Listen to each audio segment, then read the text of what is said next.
ከሆነ ኢትዮጵያና ኤርትራ ነው። ኤርትራዎች ጋር ስንሄድ ምንድን ነው የምንለው? አንድ ላይ ውደዱን ወይ አንድ ላይ ጥሉን። ትግራይ፣ አማራ፣ ጅኒ፣ ኦሮሞ አትበል። ኦሮሞች የኛ ናቸው ምስኪን እንደዚህ ሆኖ ትላንት ትግራይ ሲያባረራችሁ እኮ እኛ ሀገር ነው 27 ዓመት የኖራችሁ ብሎ 23 ሊያስሩ ይፈልጋሉ ነው። ያ ታሪክ ነው። ትግራይ አይደለም እኛ ያባረረን ሰዓቱ ነው። ዛሬ ትግራይ ታሪካዊ ጠላት ነው ስንል እኮ እኛ ከእናንተ ላይ ዲፌንስ እያደረግን ነው። እናንተም በግሎታችሁ ታሪካዊ ጠላት ነው የምትሉ ከሆነ ማለት ሀገር አይደላችሁ። ተግባባን። እናንተም ሰፖርት እንዳናረግ እንዳንቸገር ፖለቲካ ሲሰሩ ሁሉም ነገር ሚዛናዊ ያርጉ። መጨረሻ ላይ ማስተላለፈው እኛ ሙሉ ምስራቅ አፍሪካን በሆነ አጋጣሚ በሆነ ታሪክ የሄዱት ጅቡቲ እንኖራለን ማለት እናስመልሳለን። 90 ዓመት አልፎታል። እናስመልሳለን። ጅቡቲ መውረር ግን አደገኛ አይሆንበት። መውረር ጦረኝነት አይሆንም። ጥሩ ነው ብለህ ታስባለህ? እና እንከሻከሻለን። በቃኝ እንከሻከሻለን። በቃ መዝመት መግጠም ነው። ሰውዬ ምን ሆናል?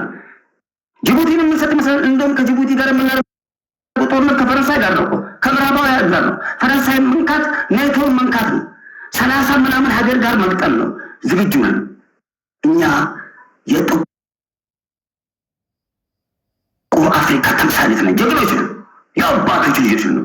የአርበኛ ልጅ ነኝ እኮ ምን አለ አሞታ ቢሰጡን። ስለዚህ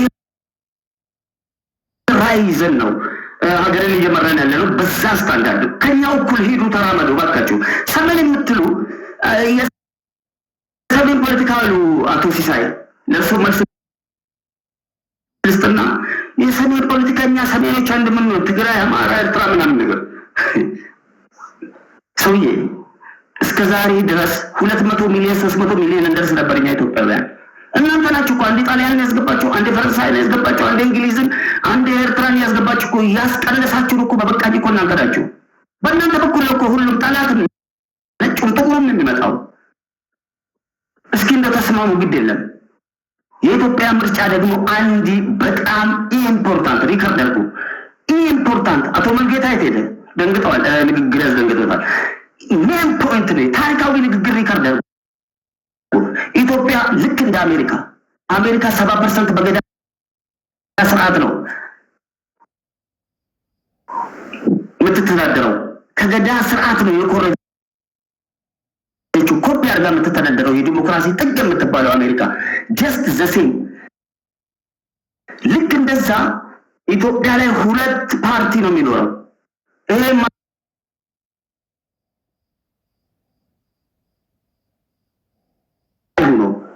ቴንክ ዩ።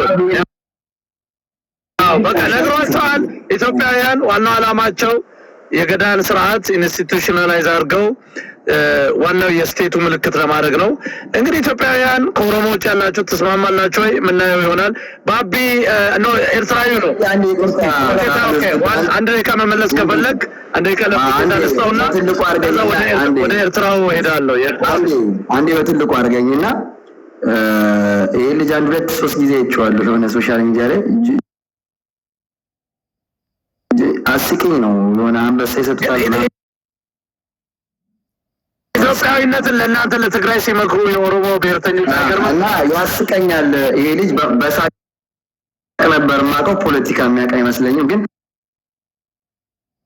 ትንሽ የፖለቲካ እንዲማር ያው በእርግጥ ደስ የሚል ነገር ጠቅላይ ሚኒስትሩ እንደዚህ ሰዎች ነው ሲሙሏቸው የሚውሉት። ያው የጠቅላይ ሚኒስትሩ ስለሆኑ ትንሽ ከጠቅላይ ሚኒስትሩ ውሸት ላሳየውና ጠቅላይ ሚኒስትሩ